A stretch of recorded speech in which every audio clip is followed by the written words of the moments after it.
დედამიწის სიღრმეში ათასობით კილომეტრით ქვეშ მდნარი ქანებით სავსე სამყაროა მაგმა. ეს არის პლანეტის შიდა ენერგიის წყარო, საიდანაც იბადება ახალი ქანები. მაგრამ იცოდი, რომ ეს ქანები ორად იყოფა, მაგმურ და ვულკანურ ფორმებად. მაგმა ეს არის ცხელი დნობის ქანების ნაზავი, რომელიც მოძრაობს დედამიწის შიგნით. როდესაც ის ნელად ცივდება სიღრმეში და მყარდება, იქნება მაგმური, ანუ სიღრმული ქანები. მაგმური ქანები იქმნება ღრმად ქერქში, სადაც მაგმა ნელად ცივდება. ამ ნელი პროცესის გამო კრისტალებს დრო აქვთ გაიზარდონ.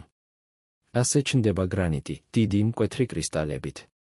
ეს ქანები სიმყარით და მდგრადობით ცნობილია, მათზე შენდება მთები და კონტინენტები. მაგრამ როცა მაგმა ზედაპირზე ამოდის და ამოფრქვევა ხდება, ლავა სწრაფად ცივდება. მაშინ იბადება ვულკანური ქანები, ბაზალტი, ობსიდიანი, პემზა. ისინი პატარა კრისტალებს შეიცავენ, ზოგჯერ საერთოდაც მინისებრია მათი სტრუქტურა. ვულკანური ქანები გვიჩვენებს დედამიწის ზედაპირზე მოქმედ ცეცხლოვან ძალას. მაგმური და ვულკანური ქანები ერთი მაგმიდან იბადებიან, მაგრამ განსხვავდება გარემოს, სადაც ისინი ყალიბდებიან. მაგმური სიღრმეში ნელა დიდ კრისტალებით. ვულკანური ზედაპირზე სწრაფად, პატარა კრისტალებით ან მინისებრი. მაგმურ ქანებში ყველაზე ცნობილი გრანიტი, დიორიტი და გაბრო. ვულკანურებში კი ბაზალტი, ანდეზიტი, ობსიდიანი. თუ ოდესმე დაიჭირე ხელში ბაზალტის ნატეხი, შენ ხელში გაქვს გამაგრებული ლავა.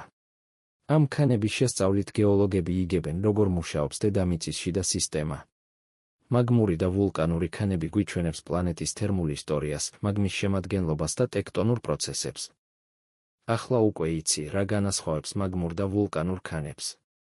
გამოიწერე გეოკორი და ერთად გავხსნათ დედამიწის საიდუმლოებები.